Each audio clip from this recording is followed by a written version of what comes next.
اللہ کا اعلان ہے جہاں رہو اللہ کے نبی کے طریقوں کو پکڑ کے رہو.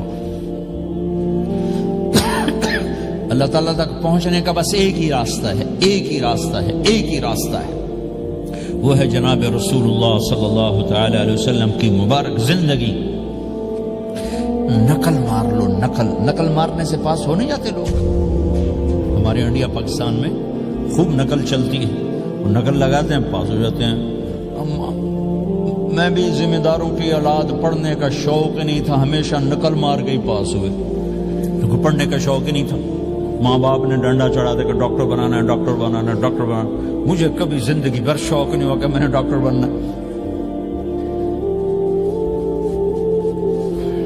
بھائیو، اپنے نبی کی نقل اتاری، اللہ پاس کر دے.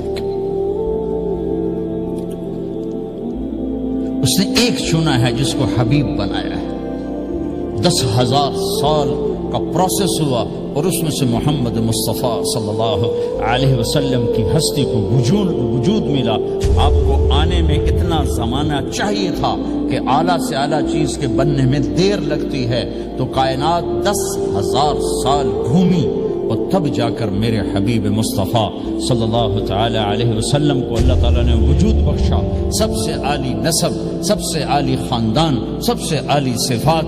اب اللہ کے خزانوں سے لینے کا راستہ پاؤنڈ نہیں، ڈالر نہیں ہے، تجارت نہیں ہے. اللہ سے لینے کا راستہ میرے نبی کا طریقہ ہے. تجارت میں ہو، زراعت میں ہو، جاب میں ہو، کھیتی باڑی میں ہو، میرے نبی کا طریقہ ایک مسجد کا ہے، نماز.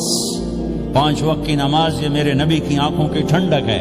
5 وقت کی نماز اس امت کی شان پہچان ہے. اور اللہ تعالیٰ نے پہلی امتوں پر اتنی بڑی مشقت ڈالی کہ ان کی نماز مسجد کے علاوہ کہیں نہیں ہوتی تھی، مسجد میں ہی ہوتی تھی.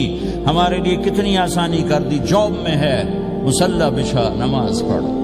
چلو مصلی بھی کوئی نہیں، زمین دیکھ، اس پر کوئی گندگی تو کوئی نہیں ہے، بس زمین بھی تیرے لیے پاک ہے، چل نماز پڑھ. اور آسانی کر دی. پانی کوئی نہیں ہے، کوئی بات نہیں، مٹی میں ہاتھ مار، منہ پہ مل، پھر ایک ہاتھ مار، یوں کر، چل نماز پڑھ، میں تیری قبول کروں گا. یہ کسی امت کے ساتھ یہ نہیں ہوا. انہیں وضو ہی کرنا تھا چاہے پانی 50 میل پر موجود ہو. اور ہمارے لیے پانی کوئی نہیں ہے، چلو تیمم، مٹی میں ہاتھ ہمارا یوں کیا، پھر ہاتھ ہمارا ایک یوں کیا، ایک یوں کیا، چل بھائی اللہ اکبر. پھر نماز 4 کی 2 رکعت کر دی. تم مسافر ہو، 2 پڑھو. روزے میں، سفر میں روزہ معاف کر دیا، بعد میں رکھ لینا، بعد میں رکھ لینا. قضا کرنے کا حکم، بالکل چھوڑنے کا نہیں. اور کہا گیا بھائی مریض ہو چھوڑ دو، مسافر ہو چھوڑ دو، اور نماز 2 رکعت کر دو، سنتیں چھوڑ دو. ابن عمر رضی اللہ تعالیٰ عنہ بیٹھے تھے تو انہوں نے 2 رکعت پڑھ کے بیٹھ گئے. تو ان کے خادم نے کہا سنتیں نفل نہیں پڑھو گے؟ کہا اگر پڑھنا تو 4 فرض پڑھتا میں، میرے اللہ نے معافی دے دی تو میں کیوں پڑھوں؟